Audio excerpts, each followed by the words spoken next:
Well, good afternoon, everyone. This afternoon, we're here with Gary Stratton. He is an associate professor at KSU, and we'll have a lot to chat about with that. But along with that, we wanted to, so Gary earned his bachelor's degree in economics and finance at University of Kentucky, got his master's degree at, where is that? Murray State, and then his doctorate at Clemson University. And you taught at University of Virginia Wise for what, 22 years? So, so you teach financial literacy classes at Frankfort High to seniors. And what else are you involved in? That is correct. I love financial A literacy. little bit closer, Gary. Okay, is that better? Yeah, just pull it closer to you. Okay. There we go. Yeah, don't forget, I'm from Harrisburg. That's right. You're native of Harrisburg. Native, yes. I forgot about that. You Born just and bred in reminded us. Kentucky, yes. Of course, financial literacy is one of my passions, financial literacy along with entrepreneurship, and trying to get students and everyone really to be more entrepreneurial and innovative. And of course, they all can be financially independent. That's the goal. We want to make more people financially free. Well, and you're big on teaching financial literacy and you know, I guess business acumen. I mean, you're involved in many areas of educating the young from kindergarten on up, correct? Yeah, well, of course, I deal with seniors in high school and then college students, but then I work with teachers on K through 12 who do economics in the classroom. We have economics and finance in the classroom, mainly economics in the lower grade levels. But, of course, finance now is required by high school seniors in some form. We need to firm that up a little bit. It's a little bit loose what people can do out there in the high schools on what they can offer. So we got more work to do there, but at least they did that about 5 years ago, passed the law that it is required. Some finance is required. So, and I'm glad to see that too, because I know when I was in high school, I didn't get a whole lot of like mandatory education. I took classes that were that exposed me to some, but it's amazing the number of people. Just basic economic literacy. You know, what is interest? Why is interest good? Why is interest bad? Those kinds of impacts that in your adult life, it has a great impact on you. And it really scares me. People vote and go through the society, live in society without knowing how the economy works. Yeah, how our economic system works. That's a scary. But at Frankfort High, do you teach them from balancing the checkbook to buying a house and everything in between, or do you go to that much detail? We sure do. We start at the very basics, of course, and looking at their checkbooks, bank accounts. But we also get into the different debt ratios they should be looking at, what banks look for them to have. We look at the current ratio, liquidity ratios. We look at their balance sheets, income statement they should be keeping. Maybe not like an accountant would keep it, but at least in a basic balance sheet and an income statement through their life. And then, of course, we go from insurance. We have real estate, buying a home. They have special speakers come in, some people I'm sure, here in town that come into the classroom and give their professional opinions and tell, from the real world what goes on out there. And then we go into investments, which I'm an investment advisor on the side, but I have other investment advisors come in. And who's your partner? J.C. Swangruper. He and I do that on the side, but I get a lot of people coming and going out of my classes to talk about finance, and then we have a stock market game.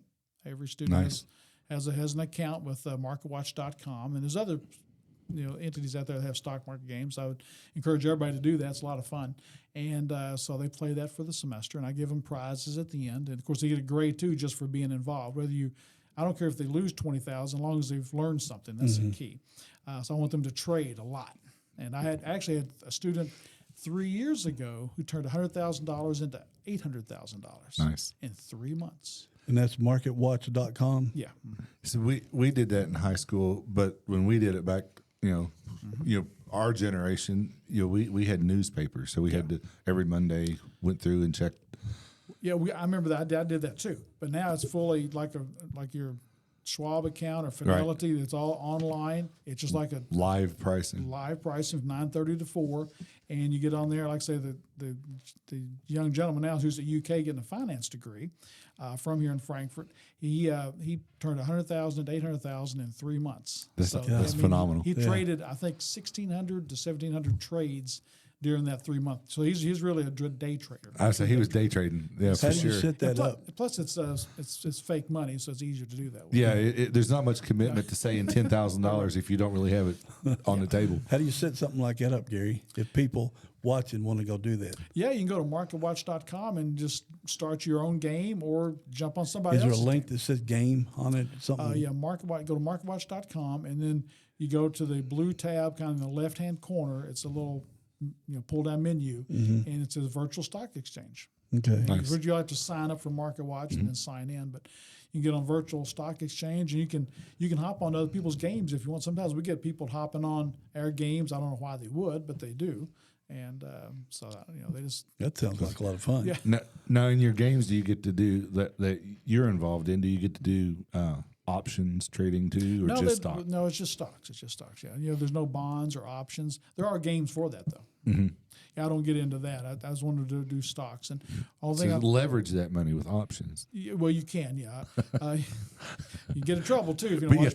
But all options end at zero. That's true. I do like call options because you can, if you own the stock, and then if you want to sell a call option, that's just extra income there. You Right. all thing you do is have the stock called away from you. Right. That's the only loss you could have, but you made money doing that as well. What about when you're short a stock?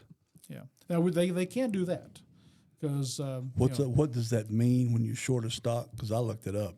yeah. Well, when you short, if you think a stock is going to go down in value, you can actually go out and borrow that stock from the brokerage firm. How does that work? Because that's what like I would borrow the stock from you. Or brokerage firms have inventories of stock that they'll for a fee let you borrow, and then you can sell that. That's it's not your money, so you can't use it. You can't do anything with it, but that money sits there. Eventually, you got to pay that stock back, of course. So then you cover that call. Eventually, hopefully the stock goes down in value, and you can buy it at a less price, and then cover that call with that stock, and the money you have left is yours. Well, I was watching the show on Netflix or Paramount Plus with Billions, Right. and they would talk, blasé about. We did a short call on this, and we made $100 million yesterday. Yeah, in options, you buy puts. Yeah. So, That'd like, be a scam. if a stock is currently at $100 a share, and you buy a put for $100 at strike price, and it goes up to 130, you get it for 100 because that's what the option is, and you get to sell it for 130. Yeah. 'Cause we do a little bit of that, but not a lot at the high school level. Yeah. I just want them to buy and hold for the long runs because I tell students they're 18 years old. If you put $25 a week in a good stock mutual fund for about 50 years, and give or take a little bit there, it'd be worth about $1 million. So Yep. 25 a week. I got my son doing that more than that, but Now I that- told him if he need, I'll pay the difference Yeah. before he stops doing that because I made that mistake of not doing it, and I saw some of my workmates left with more than $1 million when they retired from state government and their that's- workers' comp. I'm assuming about 9% return, so you may want to make that a little more conservative, make it 52 years or something. But if you want to get down to 7 or 8%. And I made that mistake during 2008. I lowered how much I was, through 2008 to 10, I lowered how much I was putting in. And our CEO kept saying, you need to keep putting money in. It will come back up. Right. And you will live long enough for it to come back up. My 401k at the beginning had about 400,000. It dropped down to about 72,000 in value. And then by the time it recovered, it was over 500. Right. Yeah. So, yeah, he was right. I just didn't have the nerve to stay In the long run. Yeah. You're okay. Yeah.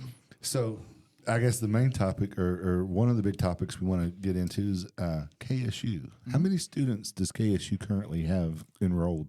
My understanding, again, I'm not part of the what the registrar has, but I think around 1,300 right now is on campus. We have, of course, dual credit puts up to 1,500 or so, something in that range, I believe. And dual credit, explain that. Well, that's what I do at Frankfort High School. We go out and we teach at the high school. They get KSU credit. So some of us go out and teach. Some do it virtually. Then we also have some teachers out in the high school systems that have master's degree that can do the class themselves. We just work with them. But I actually go to Frankfort High School 3 days a week. So that's when you hear of our students in town that graduate with an associate's Yeah, degree because they've done that dual credit, They get and that's all through KSU. for Frankfort Or High is Frankfort some High. schools have different universities, and we're part of it, and we're hopefully adding more of those as we Right. move forward. So that means you got about 200 students that are involved in that. That's what I'm thinking. That's what I've heard. I don't That's know. great. I don't That's know great. exact numbers, but yeah. But I've had several. I talk to the Frankfort High students when they come up, and I think to a person, every one of them said your class was their favorite class in high school. That's good to hear. I've told you that before. Jordan Bly, star basketball player down there, and he's in college playing, and he just talked about it all the time. We had big discussions about that financial literacy class. I tell students everywhere, I don't care what you're going to do in life. There's one thing we all have in common. That is financial literacy. Mm-hmm. I don't care what you're going to do. Well, and we want to, I've been in Frankfort for 95% of my adult life, lived close to KSU, and used to go to KSU when I was a little kid, way back in the day in the late 60s, early 70s, mostly late 60s. And now, today's KSU, I know very little about it.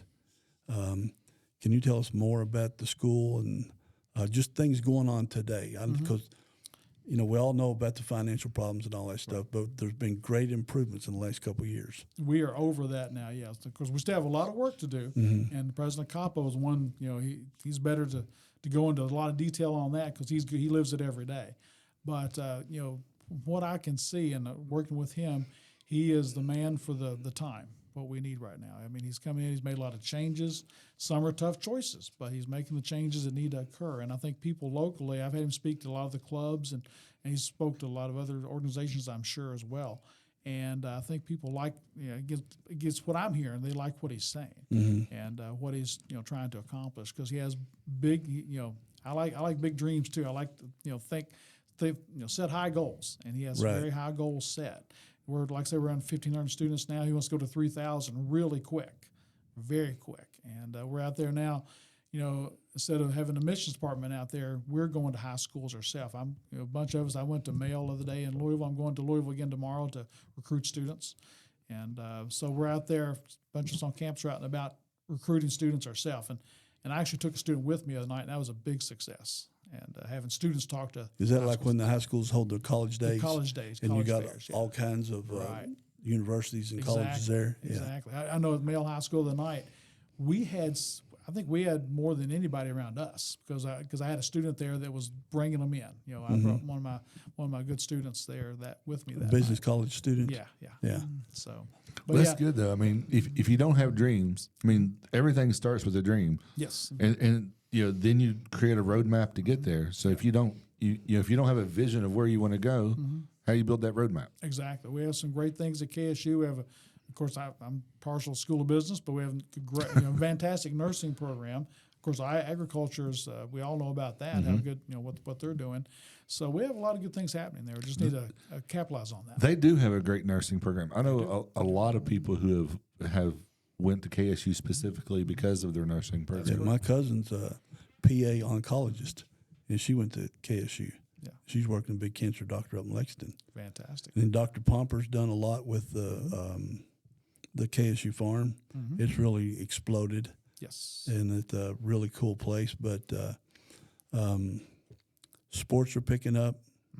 But the one thing, like when we had the mayor on and we had Commissioner Thompson on, and I still don't see it today. Maybe I just don't get out enough because I'm working. But I still don't see KSU doing a lot with Frankfort and Frankfort doing a lot with KSU.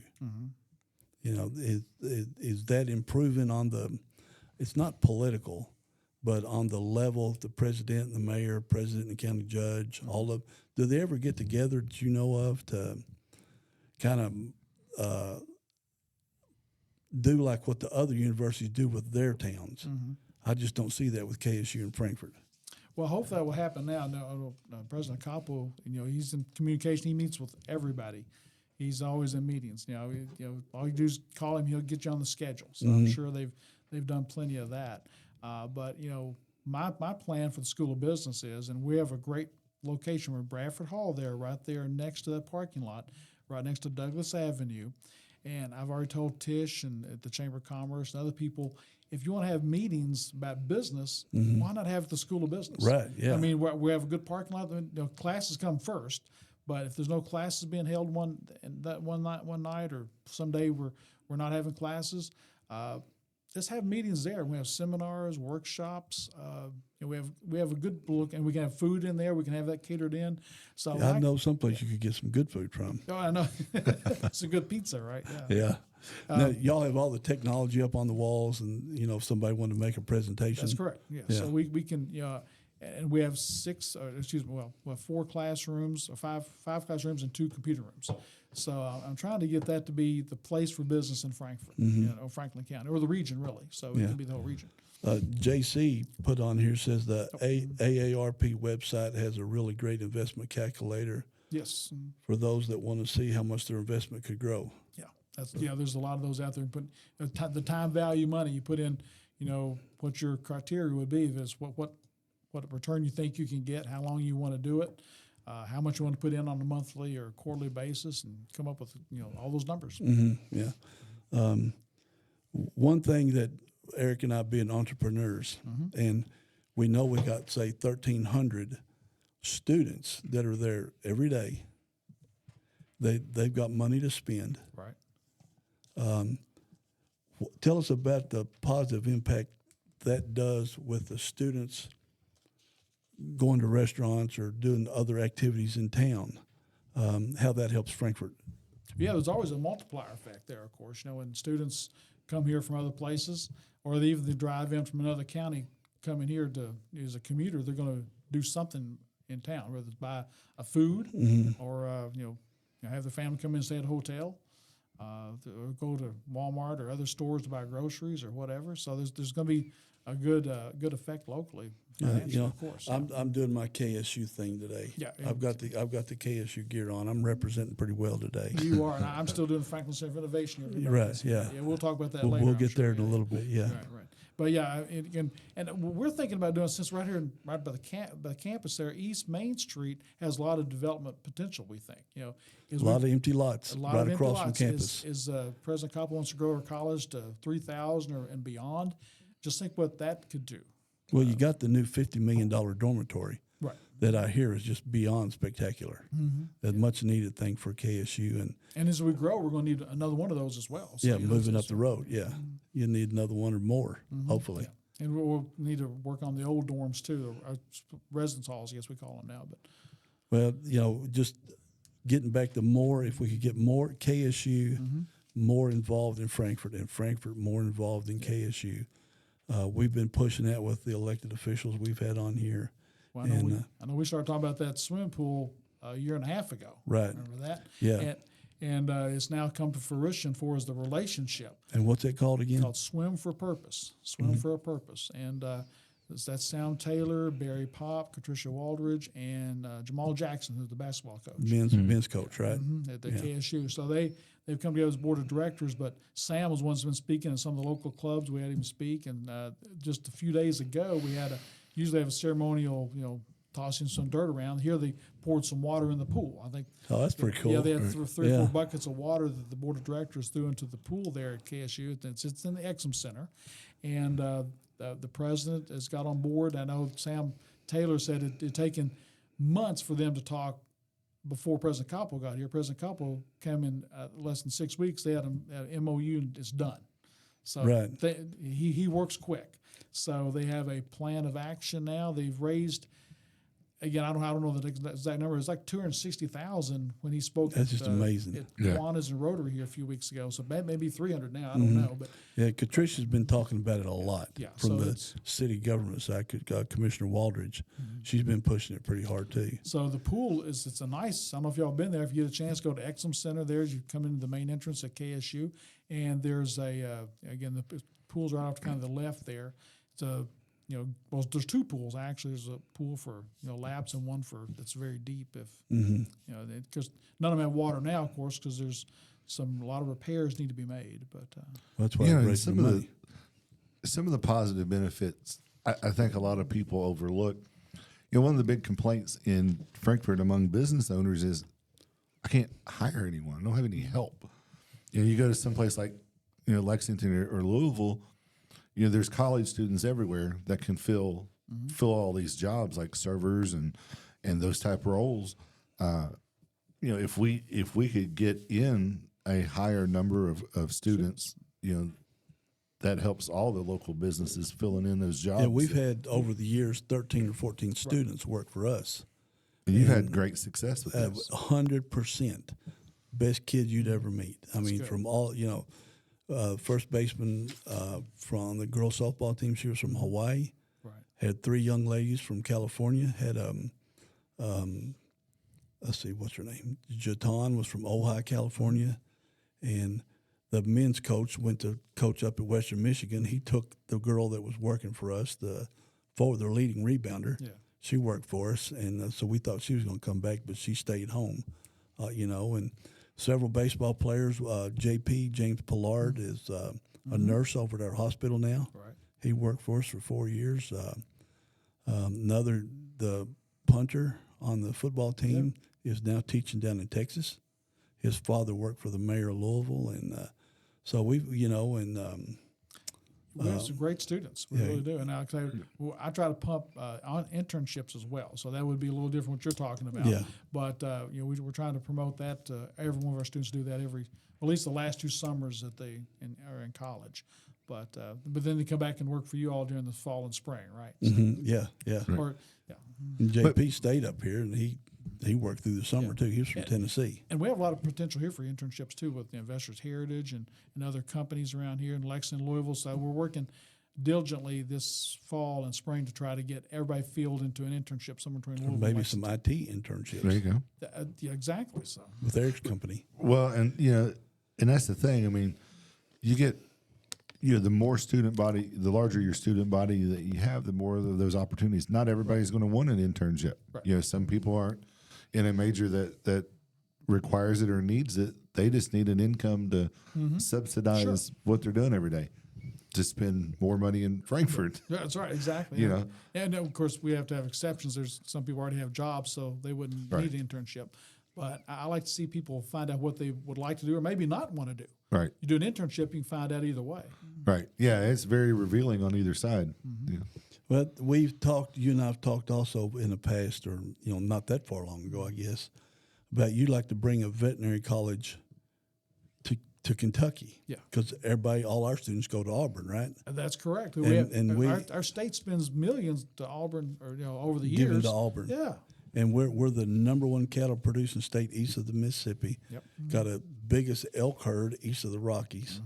Of course, we got horses, which Eric's daughter was involved in, and one of the horses she took care of, raised, just sold for $2.5 million at the Keeneland sale. She's pretty proud of that. Yeah. And so talk about what your ideas are there, and if we can even get close to making it a dream come true. That's made no sense for me for decades now. Again, even as a kid, I was thinking economic development. I've always thought about growing Kentucky. That's always been that's my passion, really. And even when I was in Virginia, I was in the mountains there, right next to Pikeville. So I was here all the time. So I was doing things, and of course, Kentucky has been having no vet school that I know of any time. We always send money to Auburn, Alabama, and just like you said, we have all those positives that we could have one. Right. I've just never understood it, and I don't know. I'm sure there's reasons out there that hadn't happened. I don't know if it's political or I really don't know, but there's opportunities out there, and I know I just saw some articles here because we talked about the past 2 or 3 years here and some things I was involved in and was running for. But, Murray State, I saw on Facebook here just a few weeks ago, they've started some planning commissions to committees to look at it. So Murray State's getting on the bandwagon for that. And it gets a great school, but I think it should be in Frankfort. It was some combination of KSU and UK working together or whatever it would need to be, because we have a lot of ag tech companies. And both are land grant colleges. There's the 2 land grant colleges in Kentucky. And we, research. The only 2. Yeah, and a school like that would give us hundreds of research jobs that could throw off little companies with the research that comes from those. And, again, that's what we're missing here. We have a lot of manufacturing, which I love, but I'd like to see us have more startups, more companies that are headquartered here that would stay here. and keep their headquarters here. Well, So and it doesn't have to be a huge school because Lincoln Memorial in Harrogate, Tennessee. right. So I look, they only got 1,560 students as Yeah. of 20, but they got a veterinary college. Sometimes I was coming back from Wise, which is right there on the Kentucky border. I would drive down through Lee County, Virginia, and through the Cumberland Gap. Well, the vet school is right there in Lee County, Virginia, out in the middle of nowhere. So it's a beautiful area, but it's just out in the middle of nowhere. So if they can have a vet school, why can't we? And that happened about maybe 10 years ago, I guess, there in Harrogate. It has always intrigued me that we don't have one. Yeah. Now, obviously, UK has a lot of equine programs that are, master and doctorate level programs, but there's no. It's all about equine. Exactly. Yeah, but even still, it's not veterinarian. That's true. It's not a was it DVM?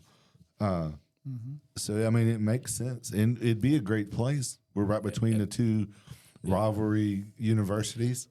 And again, just look at the throw off money from that, the economic development money. I don't think that's been thought. Well, I'm sure it has been thought about, but I don't know the reasons why we haven't done it. But just if you had that, the research dollars you can get from companies, from the government to do research at that institution, and then that money can throw off again new, whether it's drugs for animals or new processes or new equipment that you got to make it somewhere. Right. Yeah. That company's got to be based here then. How do you start a new college? Is it got to be funded by a private citizen, or could some rich horse guy do that? I guess. Well, that's what happened in Harrogate, Tennessee, or in Virginia. There, it's actually in Lee County, Virginia, but the Harrogate Lincoln Memorial University, they had a large donor which donated the money. Yes, that's what I don't know what he donated, but he's given a lot to Lincoln Memorial University, hundreds of millions actually. Oh, well, okay. But over the years, I've heard, I don't know exact amounts, but he's well known in that region down there in Virginia, Tennessee, Kentucky area there in the Cumberland Gap. What's area. the guy doing all the stuff in Lexington, the agriculture stuff? I can't think of his name. Oh well, But yeah, you can do that, of course. But at the same time, the state, it could be some combination of state and public dollars, along with the two universities doing a partnership. That's unheard of, I know, but it's coming about more and more with public-private partnerships with the universities. Two universities working together. We're doing that more and more now. And we're talking a lot about finance and business development. And I know we have a lot of people in our audience that is probably curious. What's the financial situation looking like at at KSU from your perspective? I mean, are things improving under new leadership? Well, yeah, they're getting a handle on the spending. I mean, we had audits that's been out. And, so yeah, then as I said a few moments ago, President Capo has done a great job of getting a handle on all the contracts that were out there and trying to rein in that spending. And it's just going to take time. It's great. No. When it was announced that he was getting, in some of his background and everything, when he was taking that role over, it should have been. It was for me, and hopefully most other people. It was very hopeful because it's been a struggle, and I'm glad to see him making a turnaround with KSU because it should be an asset to Frankfort. we want it to be. It's Yeah. Frankfort's university. Yeah. It Right. is. Right. I mean, there's many reasons for it to be, to cheer for it. I know it's easy for a lot of people to boo KSU, but I think it's time that Frankfort and Franklin County, turn that attitude around and want it to succeed because of all the things that you've mentioned. There could bring lots of opportunities to Frankfort. I don't know why anybody would be negative about it. I don't anyway. either. I mean that Some people are just like that. Yeah. That helps no one. Right. But there's always improvements you can make, and of course, criticism is good. Constructive criticism is good. You want to find out what you can do better always. But then I think we're doing that. And again, there's a lot of things that's still broken. He's fixing things every day. We have new people coming in. We have a new marketing team that's being developed. That's doing a great job so far that I've seen. He kind of came in underwater. I mean, it was underwater, Way yes. underwater. No, I mean the amounts of challenges that he had from day one, and it's impressive the amount of positive impact he's already had. Yeah, and it's of course the faculty and the staff that are left are it's hard on us because people blame we got some of the blame, but really we had nothing to do with it. former administration that went through that. Right. you know, The top. Yeah. Well, we had that, nothing to do and with that's it, the thing that people need to understand. The financial problems aren't, you're there working a job, Yeah. essentially. I mean, that's like blaming, Toyota factory workers if Toyota has financial issues. Or bad engineering. That's Bad engineering, that's right. Up the ladder. Yeah. Right. So, but yeah, So- but the good things are happening there. So it's gonna take time. But right now, what the legislature gave, I think $5 million back in 2016 and 20-some million last year with tons of strings. Mm-hmm. So far, all those have been met, correct? Because I'm I sure y'all are think getting. so, yeah. I'm sure they're getting audited pretty regularly. Yeah, exactly. And I guess everybody saw the article in the paper this week, where about the 172 million. I didn't see that. Oh, Can you yeah, tell us about it? Oh, Was that in the State Journal? That's the State Journal this Okay. past week. Of course, that was sent from the federal government down to the governor, showing not only KSU, but I think HBCUs or other around the country had been underfunded compared to Oh, other. no, I did see that. Yeah, about other land grant. Not in the State Journal, but I that saw would be it. like KSU compared to UK's. Of course, we have a lot less students, but I'm looking at it on a per student basis. Of course, that number we've been underfunded. It's a phenomenal was it 25 number. years? they Yeah, did for that? 25 years. It's a phenomenal number. It's how far back they went was Right, 25 yeah, years. And it was a couple $100 million. Yeah, 172 million. 172 million. It was a phenomenal amount of money. And now, what are they going to do about it? Yeah, I don't know. Is it another one of those studies like the city does? Well, Eric, here's a study. Yeah. Then Gary, here's a study. Right. Let's pay another $100,000 for another study. We're Right. not going to do Well, nothing. that with was a federal government study that just got handed down to the. How many governors was it? It was in the articles. Well, if it's 25 years, that's back. I mean, it was different states, not just ours. Oh, It was okay. It was other. Yeah. It went to other governors, not just. They would have started under Governor Patton's tenure here. Yeah, And but- he was a big education No, I'm governor. talking about other states as well. Oh, okay, yeah. There's other HBCUs that have been underfunded. I know Tennessee's had been. They had, I think the legislature there had to pony up some money. I think was that a couple of years ago they did. I'm not aware of Do that. some makeup, yeah. Mhm. yeah, I do well to stay in touch with what we're doing around here. Yeah. Let's see. You mentioned public-private partnerships. Can you explain those a little bit and how those are beneficial? Well, I mean, of course, and a lot of times in public, What settings is like a public-private partnership What's that? first? What is a public-private partnership? Well, of course, that's where some private sector company or individual, I guess, would come in and work with the local government or state government and build something. Of course, I guess the famous ones here in town are the state office buildings now. They're public-private. The Mayo Underwood building? Yeah, they're private for 30 years, and they get turned over to the state after that. When the they're state starting leases them. Yeah, when they're starting to fall apart, the Right. state gets them for free. Right. So yeah, exactly. So, but anyway, that's a public-private partnership, or it can be, I guess, an ongoing thing where that's where that school system, or like the veteran school, could be a public-private system. Where So what would it mean, like the Mayo Underwood building? I mean, I hear about public-private partnerships all the time, but does the government put up a portion of money and the private citizen or company put up a portion of money? Is that how it works? Well, I think you could go. It depends on how you put it together. I guess it'd be flexible on that. I guess, yeah. Okay, I don't know enough about I it. don't either. I mean, It's interesting, but it's you can come up to any kind of it's like example. a TIF. Yeah, it's like a TIF. Right. You can come up with any kind of example you wanted, I guess, on who puts up or who ponies up what resources. But then because there's so many things we want to do, and I think that's a way to look at the space industry. Of course the aeronautical industry is pretty strong in Kentucky, as you well know, and Right. space is part of that too. Being more ed, has a large presence there. That's a lot of public-private partnerships growing in that industry now, which is good. So we can learn from that, I think. So it helps create new businesses Yeah. in town. Of course, if we had any industrial land, maybe we could look more into that too. Right. I know Terry Bradshaw, they're working, and Yes. Dig is working on that. We have some other problems. We got to deal with that. Yes. Another thing we got in town is a lot of empty storefronts, and we got a lot of students. And you said How many are in the College of Business? Well, we don't have enough yet, but it's growing. It's going. I mean, how many do you got right now? We have 320 we know of right now. We have some freshmen. I hope that they haven't declared yet, so I hope we'll have more. But we have that many declared. So, and far as I know, and I could be 100% wrong, there's not a business in town that caters to KSU.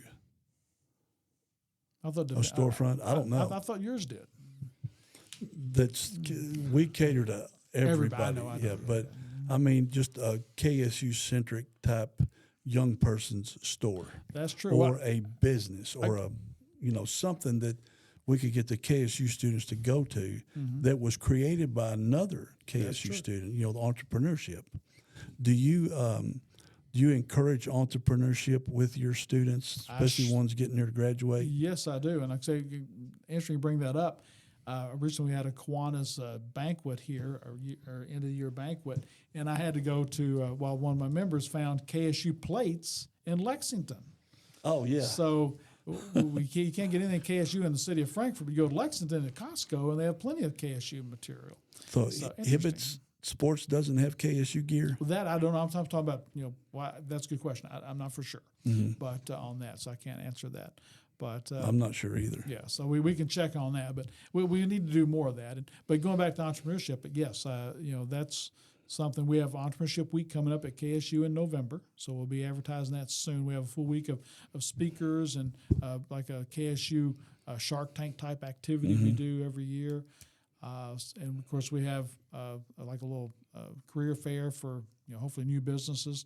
So I want KSU, like I said, I want school of business to be the incubator, along with the Franklin Center of Innovation, to try to help Frankfort become more entrepreneurial, innovative, change that mindset really. From we got to have state workers, that's for sure, but have state workers be entrepreneurial and create things that we have a lot of smart people in this town that do interesting things in state government. But on the side, they could start throwing business on what they do. Could you help them find the grants? And like we asked this question to Terry Bradshaw last week, where would a young person go to find starter money to start their business? Would the students come to you too for advice? Well, yeah, we can. I would love to. Matter of fact, I think we've talked about that too. I still got it open right now. We've got to try and find some investors, but have a little startup fund here in Frankfort for investors to get the investors with the people with the ideas. You're trying to still put that together, I'm still correct? trying to put that. Yeah. I've kind of had other things got in the way of that right now, but that can always come back. Try to come up with a little. It's like a Frankfurt Angel Fund, basically. And that'd be great if some of the alumni could do that who have succeeded and prospered from their education at KSU. Some little micro equity positions you could take in something that could really start something. So tell how somebody would, like you say, you create the angel thing, angel fund. They could get like as little as $5,000. Yeah, exactly. Or $1,000. Say you want to start a small business and it's going to take $20,000. Well, hopefully they have some money put into it. You want to have some skin in the game, so maybe they come up with $3,000 or $4,000, take some from their credit cards, and get up to $5,000 or $6,000, $7,000. Then say, hey, I've got $7,000, but I need 20. Well, go to some investors. Hey, they'll put in another $7,000, and maybe go to the bank and get another $5,000. And would the angel fund, is that a repository for that money? And then, if the business does well, then that business feeds back to put more money in the angel fund. Is that how it works? Or if I'm an investor in it and the business does well, the money comes to me outside of the angel fund? Well, of course, the angel fund would be, it'd be a collection of resources from 10 people or 20, whatever it would be in that, and they would actually manage it or make the decisions. Then the money from those businesses would actually go to the fund and be either going to other businesses, or I guess could be out of paid as a dividend from that fund. Okay, so if the business succeeded, it would come back and then be paid out as a dividend to all the investors. Or eventually, I would say the original owners may say, go to the fund, say, hey, can I buy the fund out? Say you invested $5,000, I'll pay you 10 right now. Can I? Right, to get out from under the angel fund. Yeah. And then a lot of those angel funds, people will fund those, and it's a tax write-off. They're just donating money to it to be distributed by the fund itself.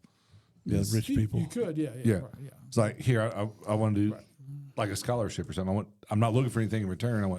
want to put Let's get this started for the I community. want to put $5,000 in to help somebody else because Sure. I've done well. Right.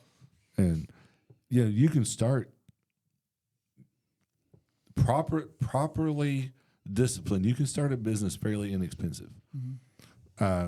Our business, we invested a total of $1,600 a piece for a total of In yours, Simplify Tea. we Yeah. put more than that in ours. Yeah, so we Yeah, restaurants are expensive. Yes, they are. $4,800 out of pocket. Yeah, yeah, that's nothing. Yeah. So I mean, restaurants expensive. I know. Yeah, that's Christmas. well, yeah, we didn't have to buy $60,000 worth of equipment. More than Way more than that. so. Yeah, it's expensive, but it's rewarding now. Yeah. Yeah. You know, and it's fun. I mean, I keep posting. There's nothing more exciting than entrepreneurship. That's true. I tell people. I mean, you worry, you fret, you sweat, you bleed to get the business going. But once he succeeds, man, it is so cool. and you Right. make people happy. Yeah, well, Yeah. and we employ 23 people. Well, I mean, You just employ a lot of people in eating town. there, you make people happy. Oh yeah, That's- for pizza, yeah, because everybody likes pizza. Yeah. Everybody Well, true. likes good pizza better. I know True Kathy liked from Chick-fil-A. That was his idea. You make people happy by feeding them. Yeah. Right. Yeah. Right. And I left corporate America under a lot of stress, and you go into your own business. It's stressful, but it's Yeah, yeah. it's a totally different kind of stress. It's good stress. The stress that you go through, and as an encouragement for people who are thinking that they want to be an entrepreneur or start a business, it's stressful, and there's sleepless nights and there's sacrifice to get started, but you're building something for yourself. You're not putting in 40 hours a week to better someone else's position, either a shareholder or a business owner. Right. At the end of the day, it all comes back to you. It does. Good or bad, it comes back to you. Yeah, if you fail, If you fail, it's or just bye money. that's right. But, But at least you tried. You tried. That's the whole thing is and trying. You built something. You maybe affected somebody positively. You never Right. know what has happened. Because what you did positively. yeah. There's definitely reward in it. Because I still talk to some of the students that work for us. I still hear from them once or twice a year, Right. and keep up with what they're doing and all that kind of stuff. So, building those relationships with the young people is pretty neat too. And I've talked to a lot of younger people who have they think that they want to start a business or whatever, and my word to them is, if you think it, do it. Because I had wanted to start a business for a long time. It never leaves your soul. Right. It will never go away until you do it. Right. And I did it at probably the worst time in my life. I had a daughter in college. I quit a $100,000 a year job, and just did it. Mortgage, bills, everything else. If I were 20, 22, 23 and had that itch, I would do it in a heartbeat. Wouldn't even think nothing about Oh, it. yeah. Scott and I talk about if we were 40 and we could have started Da Vinci's, we'd have 50 of them right You now. can franchise that right now. Yeah, I know. I mean, and we've talked about it. So if anybody wants to franchise a very successful pizza restaurant, contact me. I'm everywhere. But Well, and I think about that every time I think about Da Vinci's. I think of how many times we had talked about Little Caesars, because you had wanted, you had thought about it a couple of times to do a Little Caesars franchise, and then suddenly one pops up in Frankfort. Yeah.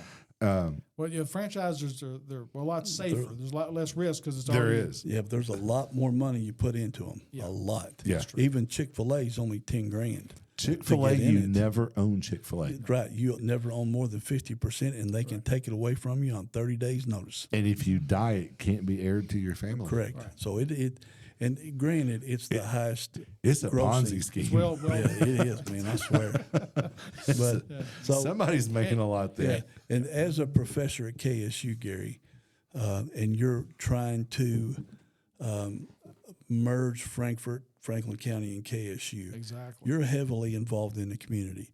I know, if I remember correctly, you're the past president of Rotary. Is that correct? No, Kiwanis. Kiwanis. I'm actually And the president. I'm a lame duck now. It actually ends on Saturday, but On Tim's going to take Kiwanis, over on tomorrow. Kiwanis, and then what about Rotary?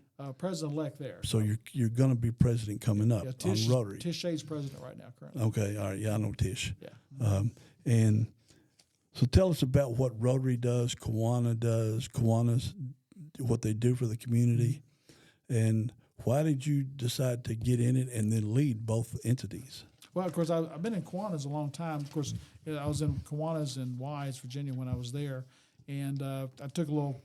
Well, I was inactive for some of that time, but Kiwanis, Rotary. And I'll add an Optimist to that because they're here locally as well. Optimist, Lions. okay. There's other clubs out there too, so I don't want to just Kiwanis and Rotary is one. I've been in Kiwanis for years.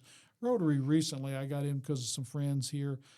We all know asked me to come, and I did, and it's a great club as well. Great individuals, and of course Optimist. I know a lot of folks in that, and of course Lions. I think there's a Lions club here as well. So Are there many young people in those groups?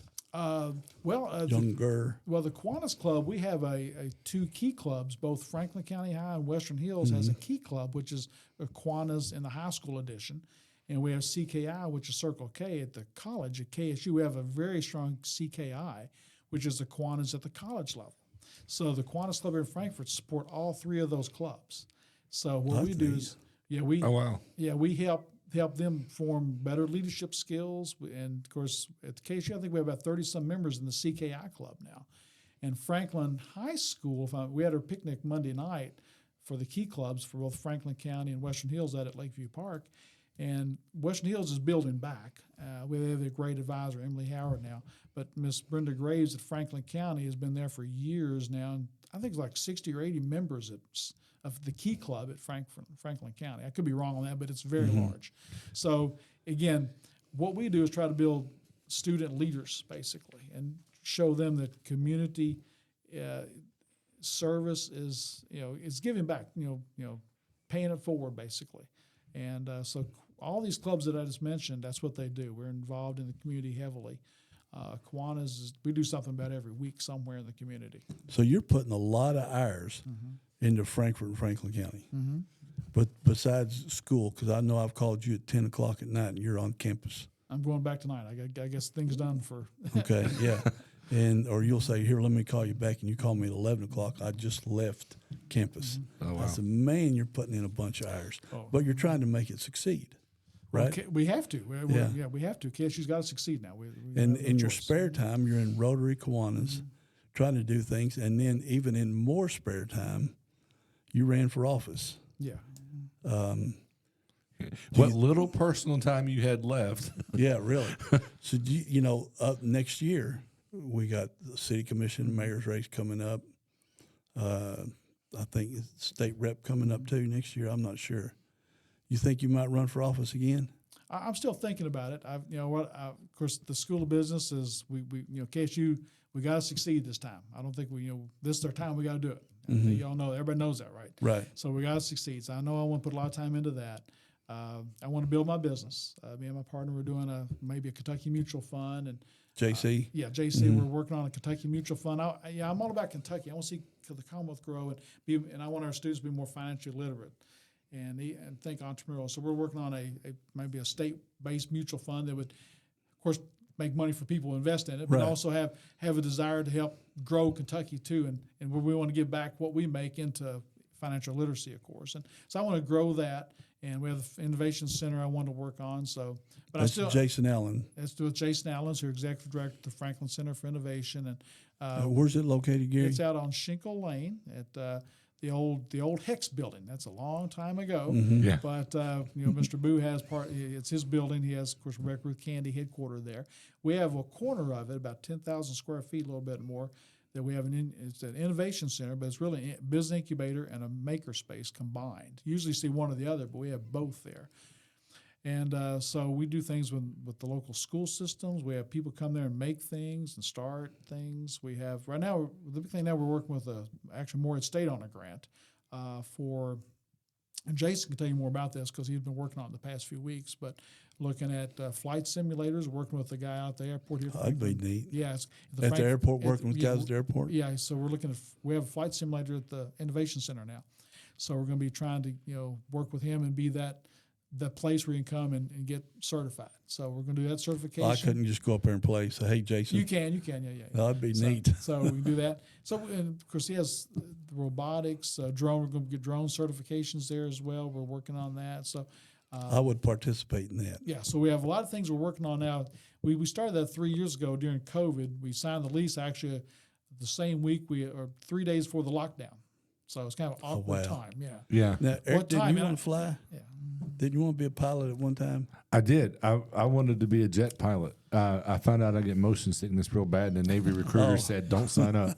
Well, I was at UK, University of Kentucky, back in '87, and remember the movie Top Gun? Uh-huh. I saw that and said, I want to be a pilot. That was me. And so I went out to Blue Grass Airport and took a couple of lessons because it's kind of expensive. So, well, let me go to and somebody caught me on campus there, the Air Force recruiter did, come join Air Force ROTC.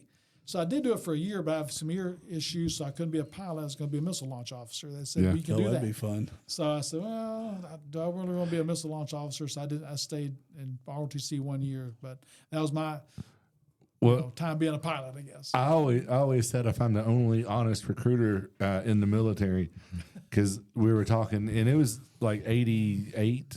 I was about to graduate from high school, and I told him, I said, I want to be a pilot. And I scored 99 on my ASVAB, so that wasn't even an issue. And he started asking me questions, and that's when he got into, well, can you ride backwards in a car? Can you read, while you're riding in the car? I said, no, I get sick every time. He said, the physical training will kill you. Yeah. He said, you'll never make it through the physical training of being a pilot. He said, leave now. If I had my desires, Gary, since I've got to know you, and we both want KSU and Frankfort together, I would hope you would consider running for city commissioner because we need somebody from KSU on our city government. I absolutely agree with that. Yeah, and I'm there to help. All you got to do is ask. May do it sometime. We'll see. Yeah, okay. Well, we need people that's got good fiscal responsibility, good financial sense about them. We got two on there now that ask a lot of good questions and try to get in the way of a lot of stuff. We need two more commissioners that that have that would actually look at how can we make Frankfort better, not how can I get elected the next time. All right. Yeah, I got a lot of radical ideas, so I don't know. We'll see. We like radical here. Don't call them radical. I mean, not radical, but I know they're radical in the sense of what Frankfort thinks of, or a lot of the same ideas we've had for the last 30 years that haven't worked. Yeah, but they're fresh and new ideas. that's true. That's true. The more about KSU, I know Aaron Ashcraft is wanting to put a disc golf course. We talked about that a long time ago. We've been talking about those things for a long time. Yeah, and of course we had the upheaval with the leadership of KSU. Maybe if we ever get Dr. Campo on here to do our podcast, we can just straight up ask him. Yeah.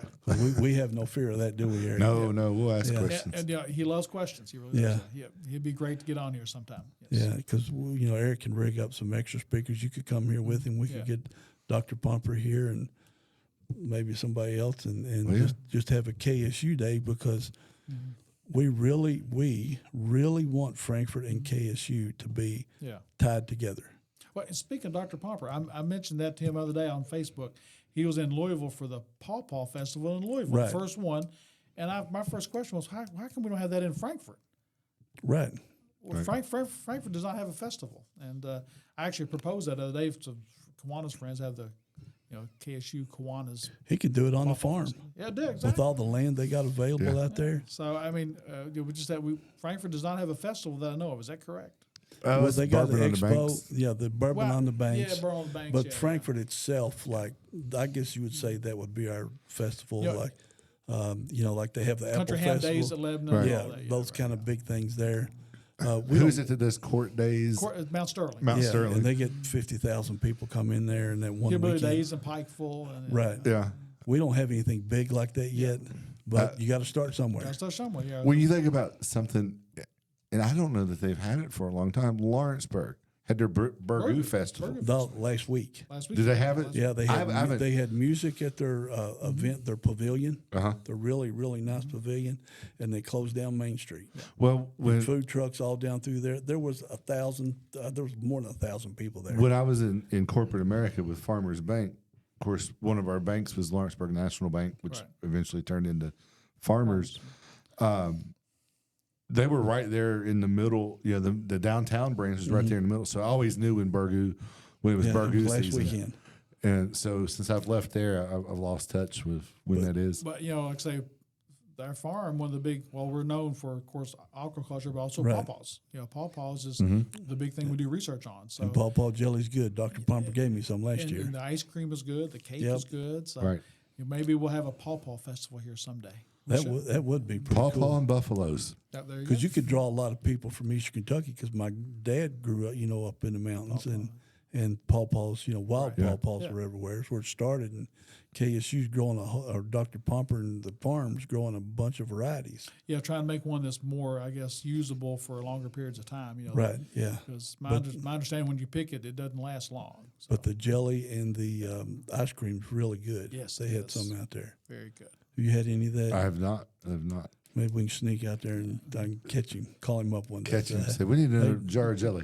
Well, next time we have an event on campus, we have a lot of events on campus, and we'll Right. let you know. Yeah. There you go.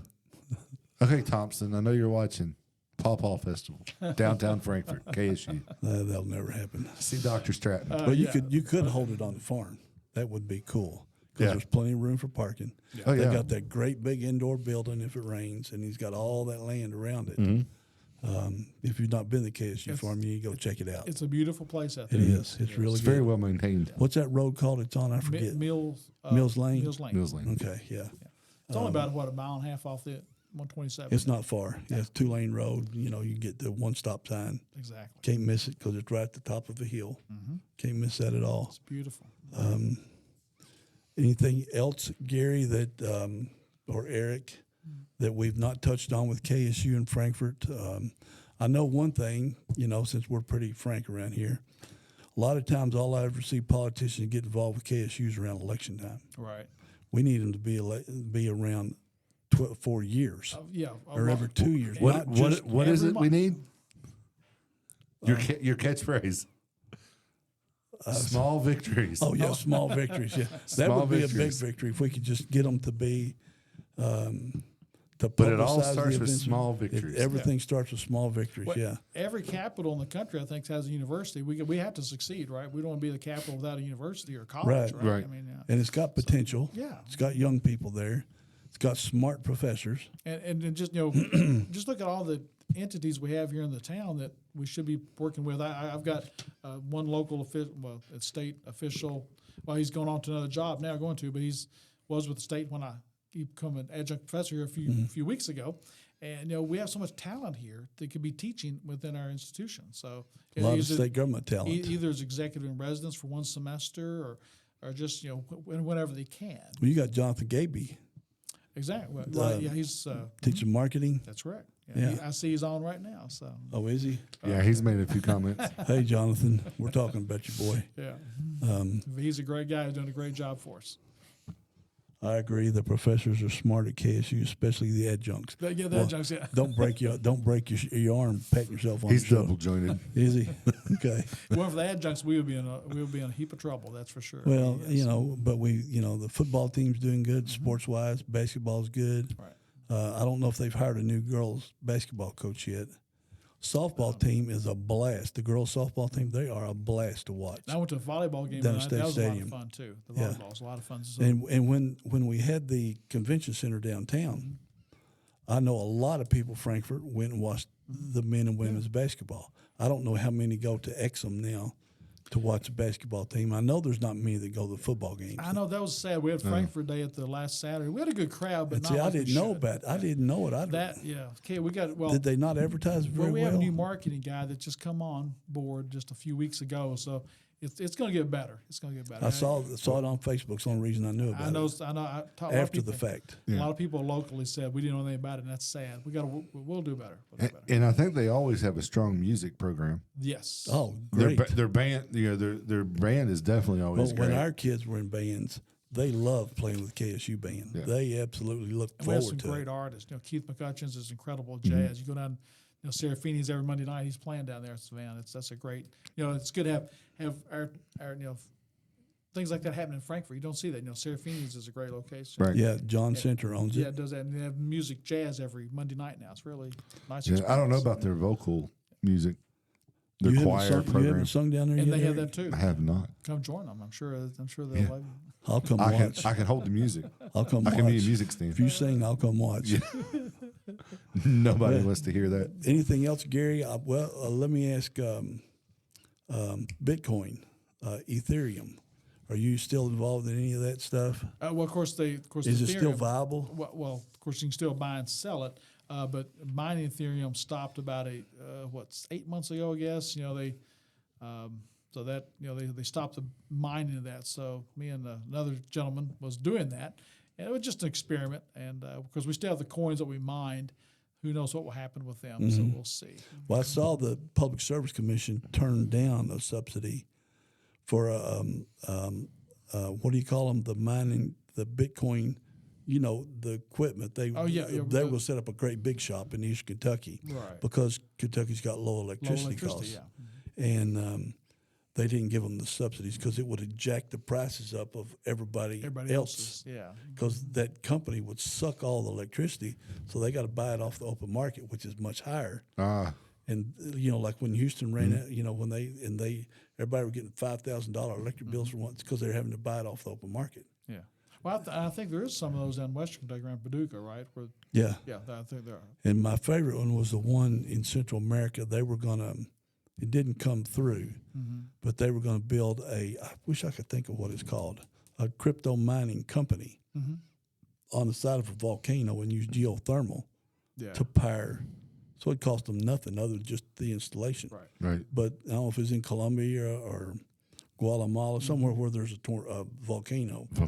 And it got stopped, though, by the government stopped it. And I don't know why, because it was going to create a bunch of jobs. Yeah, we'll see what happens with cryptocurrency and of course digital currency. We had the Federal Reserve luncheon which we do every year too, by the way, and that was the success at KSU. The School of Business puts that on every year. With the Federal Reserve of St. Louis comes in and that I thought somebody was going to ask that question, but they decided not to. Didn't want to put the Fed on.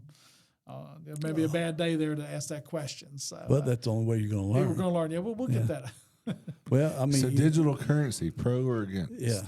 Well, I mean, of course, somebody I was talking about that the other day. That heard it's going to happen soon. A lot of people are talking about I it. don't think it can. It's taken 50 years, and we still have the penny. They were trying to get rid of the penny for 50 years. Right. Well, politically, how can we get rid of cash so quickly? It's going to take But decades. you put your conspiracy hat on, not my KSU hat, but my conspiracy hat.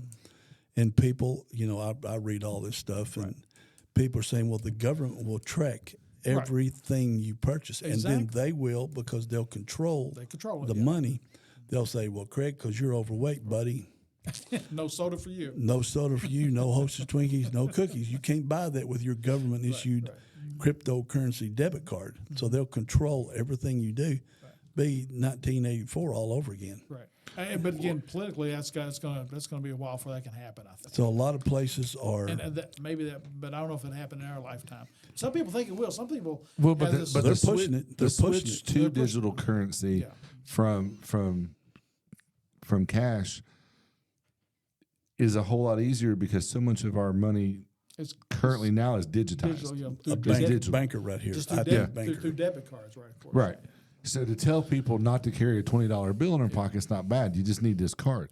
That's not the problem with digital currency as I see it. The problem with digital currency is, from my perspective, and after being 20 years in banking, the Fed coming out with a digital currency scares the bejesus out of me, Right. because if we convert to a system that's controlled by the Fed, they have 100% control over inflation. Exactly. Your dollars can go up and down on a whim, literally on a whim. Right, and And your cash can be vacated. they can say you can't buy this ink pen Right. because we don't like the company that produces We're them. boycotting them. Right. They didn't hire enough women this year. Right. Yeah, Their ESG score's not high enough, so Right. so we're not allowing nobody to buy their pens till they change. Well, and I've watched the IRS, for example, levy accounts for people who didn't pay child support. Right. Which I'm not against. It's not against it. It's the process that I want to talk about. it's what they know about you. It's what they know. Correct. So they come in one time. IRS can do it multiple times, but they come in and every dollar in your account's gone. Imagine if it's digital. They don't even have to get permission. They control it. Just do it. Yeah. Just rip it out. Yeah. Your money's gone. And maybe it happened quicker. Yeah, I hope not. I just look at, there's been pushback for change in currency for decades. And I just hope it would be that pushback for quick change. Maybe Conspiracy time. Yeah. New World Order. Well, yeah. That's what it is. They want they want the five people. Yeah. Vanguard, BlackRock. They want to control everything. They already control everything. Yeah. And they It's not, I don't worry about the tracking of my spending. I like having a bank as an intermediary in there, even though it's kind of a facade between my money and the government, because banks are, federally controlled. So it's kind of that cushion in there that kind of helps. But we've already gone digital, so it's very few people carry cash. right, but it costs like I bought a lawnmower a while back. There you go. I put this. It was X amount of dollars with a credit card. Yeah. Putting it or getting a loan or whatever you do, and it was $400 less if you write a check. Right. If you pay cash. Which is less fees. Less fees. Like in my business, and me and Scott, we fret over this all the time. Yeah. In West Kentucky, I'm told every business or almost every business in West Kentucky puts a 3% charge on all credit card purchases because the banks are charging them 3%. And Visa now allows that to happen. Used to you couldn't. Right. Or maybe more. Yeah. And so that's for my business, it's a lot of money every month And same thing for that clubs. we're given. Yeah, because clubs, we have to pay those fees too, like the Kiwanis, Rotary. I know, of course, just in the Rotary Club Day, we have a little $2 fee you give when you go in. That's a donation. It's always cash. Well, yeah, it's just donation. But I always do cash for that. I mean, it gets expensive if you have to do. But if you throw a credit card on it, then Kiwanis loses money. we lose money exactly. So yeah, And people don't, they always think on the micro on that, not the macro economic side of that. Yeah, okay, so you give $2, it costs them 3.4 cents or whatever their fee is. Okay, but if that's $200,000, now suddenly you're losing money that is actually, substantive. I mean, it can make a difference. That's why our county clerk and all the government agencies that take a credit card charge a 3% or 3.5% fee, and it's going to come to that. Yeah. Because with inflation, with the high cost of gasoline, which drives up inflation even more, businesses, not just restaurants, but businesses are losing money to all these fees. When you take $1 million a year restaurant that's paying 3% fees, that's $30,000. Yeah, it's a lot. That's a salary. Yeah. Right. It's somebody unemployed. Now they go on the government dime. Right. They're costing taxpayers more, so you're costing double. Pay cash. But when I'm in Da Vinci's, I always use cash. You're the man. I always use cash. I use a lot of. You know cash, why you're actually. because you said when I'm in Da Vinci's. So that's good. I don't care what you, as long as you keep coming, and bring your friends from KSU. That's but right, that's right. But it's fun talking this money. Our discussions we've had, man, makes my head hurt because there's so much to it, So it's so interesting. and people don't pay attention to nothing. There's things called unbanked now. Yep, a lot of people Where are young unbanked. people, what's unbanked? They don't have a checking account. They don't have. They What don't, do they they don't do? have any bank. They may go to Walmart and do those debit cards or whatever. Yeah. Right. They either put it on a debit card or they just carry around a wad of cash. And then when they lose the And cash. that's very dangerous. Yes. Yeah. Cause I had an employee lost $900 and she freaked out. Yeah. called the Well, police. if you're going to unbank, you got to be smart enough to keep some of it at the house. She had it in her car, See, and it got broken into. She's gone. She can't pay her rent. She can't do nothing. because somebody probably knew she kept. Yeah. Or just a random robbery, like Could you be. know that kind of thing. Just I don't know why you'd be unbanked in today's time. There's so much competition out there. it's There's unbelievable. banks how that many, have no. There's some banks that have no fees, no matter how little you have in there. There's a lot of competition in the it's banking industry. unbelievable how many people that I know that don't have bank accounts. I don't understand. It just freaks me out. I don't understand it. And I had an employee that he never had a bank account. He's always short of money. We convinced him to get a bank account at Limestone, which is now People's Bank, Yeah. Brad Smither. And in about a year, he had saved $7,000. He said, I've never had that much money in my life because it wasn't in his pocket to either be lost, stolen, or spent. Right. It's like the whole thing. If you've got, money in your pocket, $20, $50, $100 bill, whatever, as soon as you break it, It's gone. the rest is gone. Right. Yeah. It doesn't matter what your financial status is. If you're carrying around hundreds or if you're carrying around 20s, as soon as you break it, now it's easy to spend $3 on a pop that's worth about 1/4 of that. If you go buy a 12 But pack, you add everything in between, all the layers of transportation, yeah, the creating the bottle, getting the sugar to the plant to make it. If you look at all that stuff on that level, it's you see why stuff is so high now. Well, what I'm saying is, if you stop by Speedway and buy a bottle of Coke Zero, you go to Kroger and buy the Coke Zero. If you like the 20-ounce bottles, you can buy an 8-pack or a 6-pack of them. It might cost you $3. You'll pay $3 for one of them at Speedway. Correct. Well, that's a convenience aspect. The convenience without- aspect of it. That's why they're called convenience stores. Yeah. But if you had a $50 bill, would you break that $50 bill for that? Now I'll say this, because I've had customers tell me this. It's almost as cheap to go out and eat than it is to make it at home because It's really close. you got to go, you Yes. got to go to the store, All right. then you got to make it, then you consume it, then you got to clean the dishes, all that stuff. You go to Da Vinci's or some other restaurant, you sit down, we bring you the food, we wash the dishes, you have a good time, see ya. And the food costs are, pizza's very economical Right. compared to other things, and you can feed 4 people on a $25 pizza. Or especially get it to go and get your drinks at home. It's Right. very economical. Right. So the drinks are the big profit margin anyway. Right. Well, not really. Oh, really? Well, I thought they were. No, sugar. They got sugar in them. Oh, Anything, no, I mean profit margin for you, for the business. no, the sugar, the cost of soft drinks have gone through the roof. Oh, well, yeah, that's true. And you shocked that's me what- on the cost of CO2 Oh, to we- have that CO2 tank Yeah, just to have a CO2 for the beer Yeah. is phenomenal. and for your soft drinks too. And the soft drinks, yeah, it's phenomenal. There's so many costs. I mean, if you ever want to start a business, come talk to me. I will give you all the costs. Well, Now, do matter you- of fact, we'll have you speaker at the KSU School of Business. I'll take questions. I won't speak. I would say you have a sidebar conversation with it because I thought the same thing you because every restaurant is charging $3 or more for a Coke.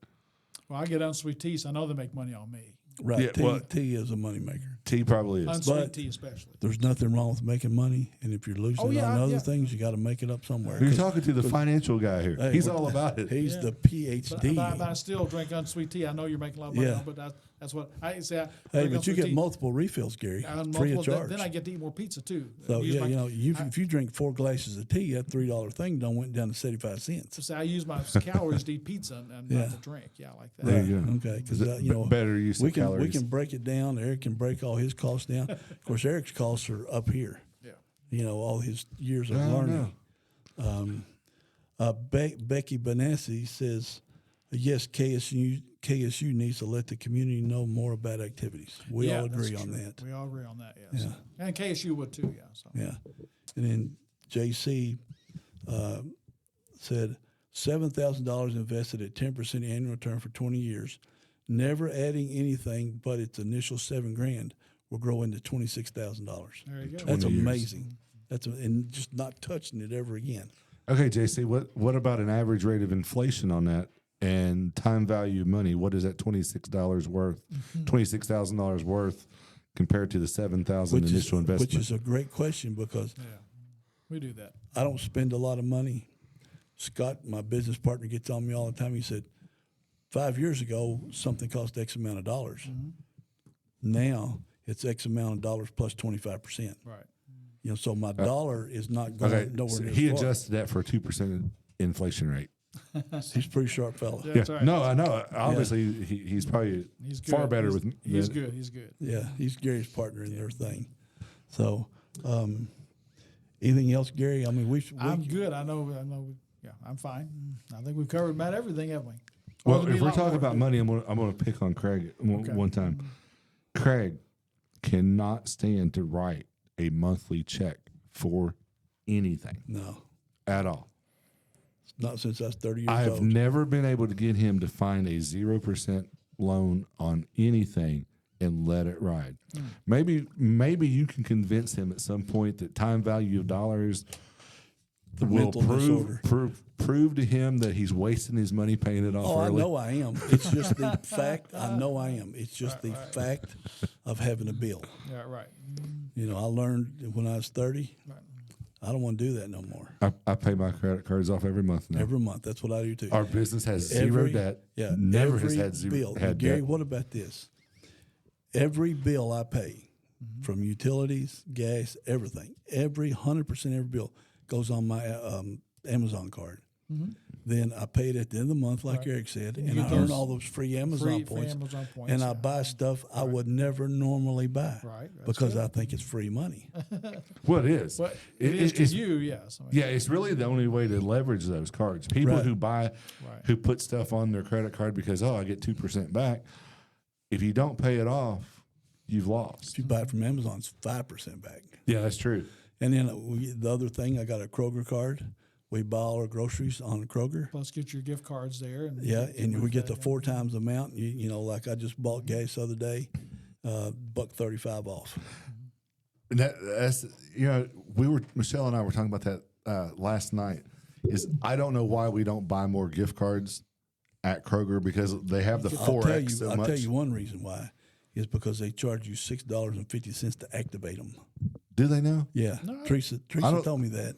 Well, it depends, doesn't it? I don't know. think That's most what of the she told me. restaurant I've ones never do. bought one. I've never. Now, some of the Visa cards may. That's what I say. I meant Visa. Yeah. No, I'm No, talking about gift little cards. restaurant cards. No, I've Oh never yeah, had it no yet. Visa card. Yeah, like you buy buy a $100 Chili's Visa card or card something for like a that. wedding gift or something. You got to pay $6.50 to activate it, which is stupid. Well, and if you travel and you got Airbnb or anything like that, Right. I bought $2,600 worth of Airbnb at 4X fuel points when we went on vacation and paid for the Airbnb with Airbnb gift cards Oh, okay. and got a crap ton of fuel points. I bought the lawnmower with a credit card with my Amazon card, Oh, really? and then I paid it off that month. I see. Hey, Tim Farmer. I see he's on there. Hey, Tim. Tim, who's that?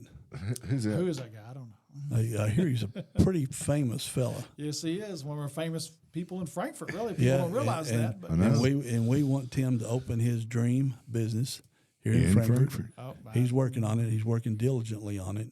I would love to go to the studio and have him cook for me. yeah, and we can have just like a theme park almost for that. I think. I mean, who doesn't like good food?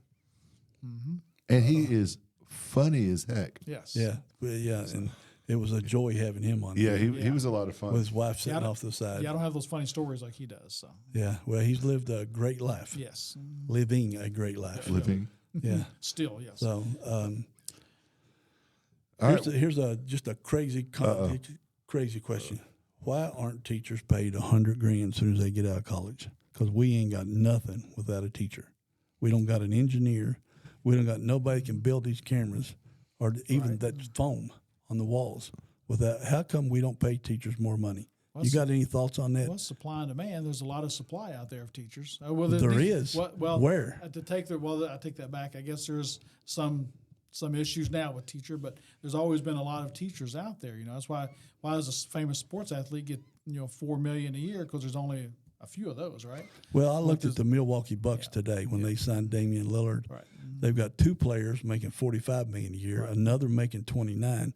Rest of them are making less than $3 million. Now, I would love to make $3 million a year That's- playing basketball, but Poor thing. you know, what if the NBA player said, "Hey, we're going on strike because You guys are making $45 million a year, and you make more in 2 games than we make in a whole year. Yeah, I want teachers to make more money. I'm a teacher, by the way. So Right. I'm not saying I know. that. I'm just That's saying, what I'm saying. Yeah, I'm just saying, if you look at, it really all comes down to economics, supply and demand, and of course, there's some political, of course, aspects as well, but, a lot of it. But we're one generation from being a third world country. Yeah.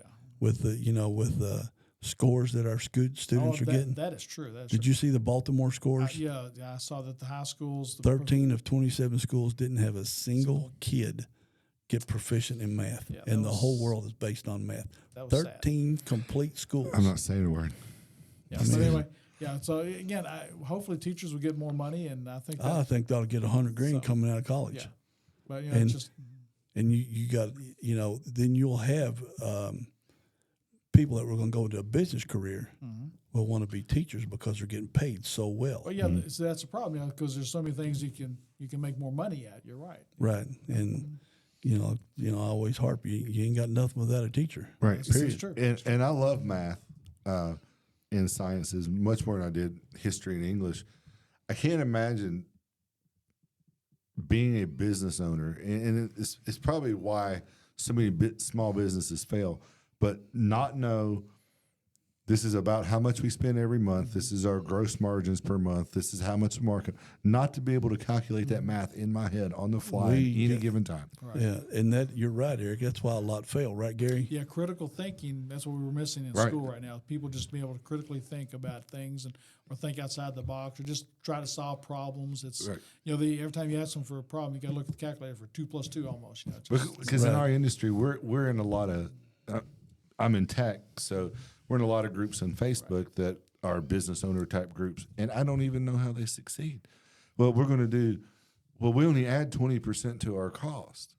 Well, you're going to fail. Right. That's not enough to cover your expense. Guaranteed failure. I know Workers' 20%. comp, insurance, all Yeah. that stuff is just, and then my most hated tax of all. I even mentioned this to the mayor, the net profit tax. Oh, we yes. work our ass off and we make all this money. You got to give. And then, we make what profit we make, and then and not everybody charges. I'm trying to not cuss. Not every city's got a net profit tax. No. There's got to be a way to help small businesses survive without having to pay a net profit tax. I mean, that's ridiculous. And it's a high net You profit tax, tax. you tax It really is. everything we do. There's 2%. nothing we do that doesn't have a tax on it. Yeah. And then the profit that me and Scott make after 365 days of working our butts Taxed off, again. we get slammed with another damn tax. It just drives me nuts. Y'all hear me out there? I mean, this is crazy. Maybe we ought to do tax amnesty December, the whole month. That don't do you no good. It does. It's like I mean, it's it's a little 12%, bit, yeah. or it's a small 8.3% It's discount. a small victory, but Just make December your best But month. if you want to fill these 50 empty buildings we got, however many it is, like we talked about with Terry and with the mayor and with Kyle, make them. Don't charge them a fee for nothing. Make it free. Make it, Be there to help them cut through the red tape. If there's things in state government they got to do, get they the don't know county what and to city do. working together on that. as Correct. well, yes. And don't charge them nothing. If they need help with state government, have somebody in city government that can walk them through the process like they do in Danville and Maysville and Lawrenceburg, apparently, because they don't got any empty storefronts either. And I don't know if Shelby County's got any, but we got enough for 10 cities. Yeah. And we got to do something. One of the things, when we talked about entrepreneurship and the School of Business at KSU, and get these students to take their ideas to fruition and open a storefront here. Yeah, like I say, And don't leave with your degree. East Main right there by KSU wants to get 3,000 students or whatever Well, we can get. every shopping center in Franklin County, except a couple, are empty, or 50% empty anyway. They're all 50% empty. Jonathan said, "I hate filing my Kentucky Department of Revenue LLET What's the LLET? limited liability. Is it existence tax? Yeah, Scott paid. If you're an LLC, it's $175 up to $1 million worth Oh, of wait, profit. you got a health department tax that revenue. doubles. You double the health department tax. And you got to pay that whether you're in business or not. But- really. Whether you're practicing or not, whether you've brought in $1 of revenue or not, it's $175 Right. just to have an LLC. Right. Well, and You know, the city just voted to raise taxes. They're sitting on an $18 million surplus, and granted, they want to keep $13 million as a rainy day fund. But I know it's not. Three of the five voted for taxes. Correct, and we got $5 million surplus to play with. It's earmarked, but that it's not spent, so those earmarks can change. But why, and I think Commissioner Thompson and Commissioner Waldridge were 100% correct. Right. Why in the world charge a tax when you're sitting on millions of dollars? And if you weren't, look at some spending cuts, look at the efficiencies. Right, because somehow, if it and they were right. If it wasn't for Governor Beshear giving us $2.5 million or whatever, Frankfort would be hurting. Yeah. And I like what Kyle said. He said, it's just bad form when you're sitting on a pile of money. Yeah, we got out of debt. Because they kept saying, well, it's only this, it's only a couple of cents per dollar or per thousand. Well, that's still an increase. It's bad Well, form. well, that's a good point, Eric, because let's say it's $10 more on whatever the tax was they raised. Then your phone bill goes up $10. Then your food bill goes up $20. Gas goes up $1 a gallon. Your property tax goes up. Your library tax goes up. Before long, you're talking some real money. Now, it might be $5 to you, $10 to you, and $20 to me, but you keep circling that around with everything you buy money with. Right. That $10 they're talking about raising can turn into $500, and people don't have $500 extra a month, according to everything we see on CNN and MSNBC. They're one paycheck away from being bankrupt, and yet we're jacking up taxes, and I don't know why, because we're sitting on millions of dollars. Yeah. Right. It doesn't make any sense to me, and I think Kyle and Patricia were 100% correct. Sure were. I think they got it right. Definitely got it right. And if you're going to raise a tax, I put this on our Frankfort Today Facebook page. Oh, yeah. You damn well better explain why you're voting. Just don't go, yep. It's only a small amount. That's not an answer. Well, No, no, it's not. explain why you're for raising the tax. I was really pissed off when I saw him just go, Kyle explained his vote, Patricia explained his vote, and then the other two just said, yes. No explanation. Just go ahead and jack your rates up. Because we can't. I'm getting a little irritated about it, but I hate paying taxes. I don't mind paying school taxes. I don't mind paying my share. Right. But to just randomly and here's another one. I'm just going to go on a tirade here. Another one. When they say, well, Here in segment 2 of Frankfort today. Scott County's got a higher whatever tax. Woodford County's got a higher whatever tax.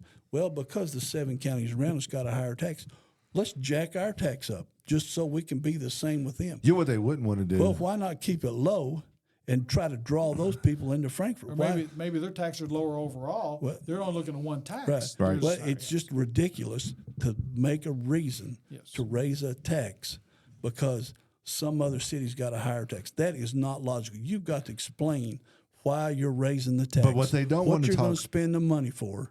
What they won't want to talk about when they compare that, they'll look at a nominal percentage as to, we're 0.5% lower. What does that county offer? What will they have in terms of infrastructure? What do they have in terms of how long does it take me to open up a business there? What opportunities do I have as a business there? They don't want to compare tit for tat. They just want to say, they're It's charging this $10. percentage. It's $10. That's nothing over a year. Anyway, See, they're disregard for the taxpayer. But you do basically. Exactly. right, and you do $10 on 40 different things you're paying on. That's $400 Right. Well, a you're- month or a year or whatever. It's more than you got. Look at your overall tax burden. Whether it's just look at that one tax, but look at all of the Yeah. taxes So combined. okay, I'm done, Eric. I just wanted to just cut out of here because I know Gary's got to go back to the salt We mine. have and things to do. Yes. he's got work to do. His night's going to start. And thank you so much, Gary. Thank you for Yes. having me, Dan. You've Thank you explained for- a lot of stuff that I didn't know, Yeah, for and sure. I understand a lot better. We've learned, I think, Eric, I can say, Yes. we've learned from every guest on here, and hopefully the people watching live and, the 1,000 views we'll get after this, hope they learned something. And hope, like I say, we love to talk about KSU and all the clubs and the Franklin Center for Innovation. So many things we can talk about. Thank you for letting us to have an avenue to talk about it. And Absolutely. we would love to get Dr. Akapu on here, We'll work on that. and you come back with him, or Yeah. and learn about KSU and what his ideas are Right. and the board's ideas. I think it'd be great, yeah, to get that out to the community because I don't think anybody conveys that, from KSU to the citizens of Frankfort. It's a huge gap in communication that we have in the county. And if you have any upcoming news that comes up, and call Craig and say, "Hey, you got time? We'll make time for you." Okay. We've offered. we're we've going extend- weekly. We're Yep, going weekly. We're going now. weekly. We've extended that to everyone. Even if we had to run 2 guests in, we do a 15-minute segment to do an update with you. Yeah. Let us know. We'll get it out there as soon as you're ready. And so far, and able- nobody said no to coming on. That sounds good. We'll do That's that. true. So we're fair. We're fair to everybody. Well, we have that entrepreneurship week come up in November, so we'll do something for That would be great. That'd be Bring great. bring some of the students here, Let's do that. maybe, Yeah, let's do that. and Yes. if we can figure something out on We'll the figure out microphones. something. Yeah, we got plenty of room here. We got room, so We got the technology. We got the brain power. So that'd be cool. they might Gary. have to stand or something. We'll put a microphone Yeah, stand, and they can step up to it or Let's do whatever. it. Yeah, But yeah, we'll make it work. yeah. So But cool. yeah, thank Okay. you for coming. Thank you for having me. Appreciate it. Learned a And, lot. And I guess for that, We're done. We're done for tonight. Thank you, Gary. Thank you, Gary. Thank We you. appreciate it. Dr. Stratton, as I always like to say. Dr. Stratton. That's right. Yes. Good night, everyone. Good night.